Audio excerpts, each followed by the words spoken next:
Hello, my best bookies. Today I'm going to be filming a full review of the book that came in the March uppercase box, and that is Ink, Iron, and Glass by Gwendolyn Clare, which, of course, since it did come in the uppercase box, is signed by the author, which is always amazing.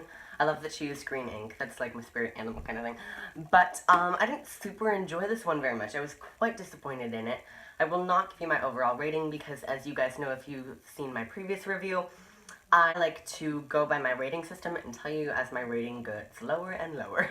So, first off, section 1 of how I do my rating is writing style. So, what problems did I have with the writing style? I'm gonna put my laptop on my lap because I have to read it and that makes sense. So at first, I really had a difficult time enjoying the novel, getting into it, because the writing was just not hooking. There's nothing exciting, nothing original, it was just writing. It wasn't like cool, it was like writing, you know? It was kind of boring, and I just had a difficult time getting into it, which really sucks because the last uppercase book, The Queen's Rising, I was like immediately hooked into the story, and I was really hoping for something similar out of this one. I was like losing focus because I just couldn't get into it, and I would read like a paragraph without actually comprehending any of it because I just was so bored with the way it was written, and that really frustrated me and made it not very enjoyable to read. Later on, as the action picked up, I was writing down that maybe it just takes some time to get into, maybe I just wasn't in the mood for a fantasy, which I'll admit, I was not. I had recently read History Is All You Left Me, and I was like, give me the contemporaries. But I needed to read this fantasy within a certain amount of time, so I picked it up and regrets. But I think that was mainly because the action picked up that I was enjoying it more, not necessarily because it was like I was getting more used to it, just because the action was picking up and I don't know, the writing never really got great in my opinion. I almost considered DNFing it. I was like, ugh, should I put it down? Because if I'm not in the mood, maybe I just won't enjoy it. And maybe I would have enjoyed it had I been in the mood for a steampunk novel. But I've never been in the mood for steampunk. This is my first ever steampunk because I hate steampunk with all my heart.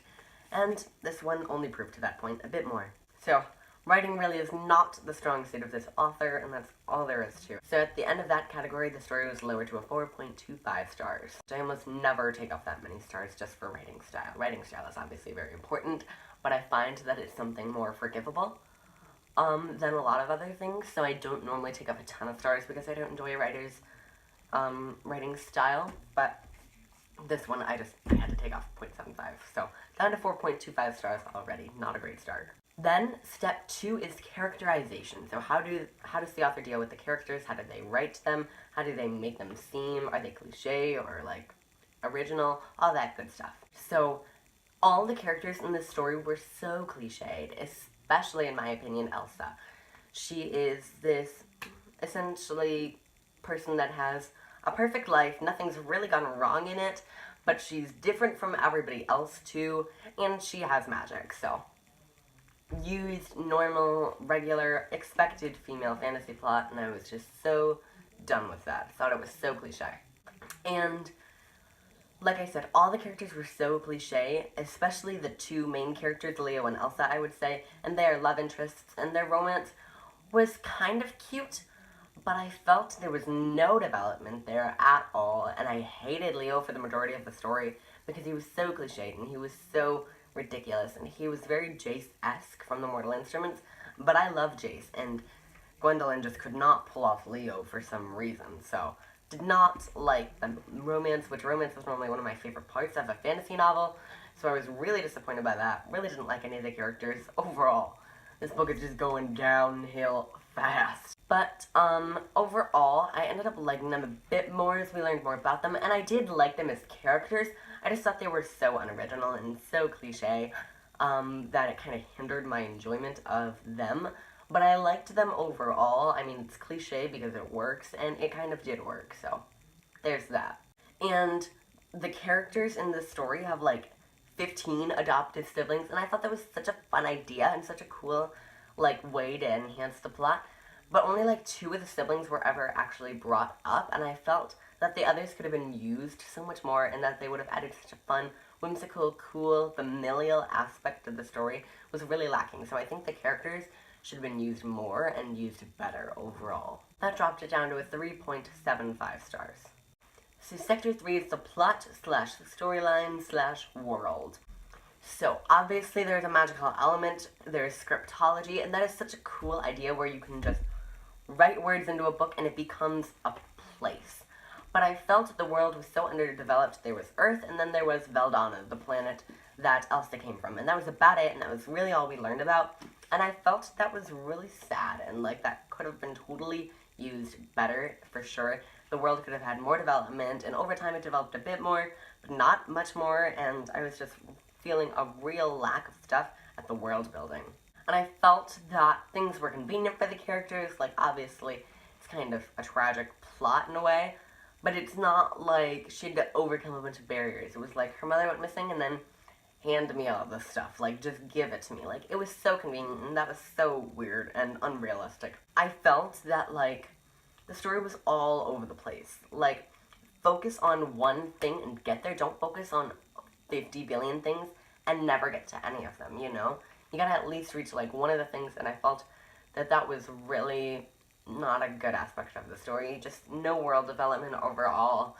No, like, the plot was all over the place, like I said. It was just really lacking in so many ways, this book. And then there was the first plot twist with Leo and his father, and like, I wouldn't have predicted that, and I didn't predict it, but it was still lackluster, because you want a plot twist to be something you like never would have thought of. Like, whoa, boom, knocked you off your feet, seems crazy, unfathomable, but then you think through all the details and it makes sense.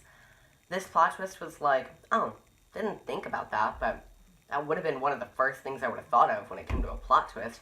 So it wasn't so much of a plot twist as like a character twist, and it happened a bit too early in the novel. I think this novel not paced very well and should have been a bit longer probably overall, maybe. And then the plot twist at the end was great. I never predicted that.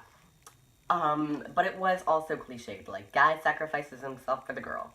Wow, that's never happened before. Like, it was such a cliched idea. Overall, this was like a fantasy that should have come out in 1995, and it could have become the next Harry Potter because it was probably original in 1995. But not in 2018, people. Not in 2018. So in the end, that brought it down to 3.25 stars. And then section 4, general interest. How intrigued was I with this story? Was I hooked? Was I bored? I was beyond bored. I was like, what's gonna happen? Is something gonna happen? When's the plot going to become a plot, or is it just going to be a bunch of stuff happening? I was so bored. I was overall just like, wanted to DNF this story because I was so uninterested and it was so boring to me.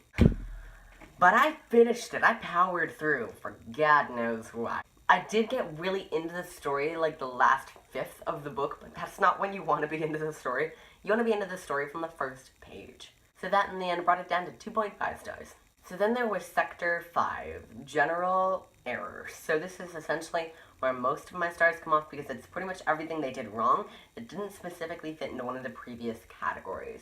Like in the first beginning of the book, she like used the same reference in a weird way, and I was so confused by it, and like it wasn't a big deal, but it was kind of just like, why would you do that? And it like made me automatically like kind of disintrigued with the story. So that was a bit off-putting there for sure. And like she kind of did that with different references and different sentences throughout the book, and it was just like, why'd you repeat that? That has nothing to do with what's going on right now. That wasn't even a part of the story. Like it has no overall relevance, and repeating it is just making me confused. So like, please don't. So in the end, that brought it down to 2 stars. And general feeling, I kept it with 2 stars.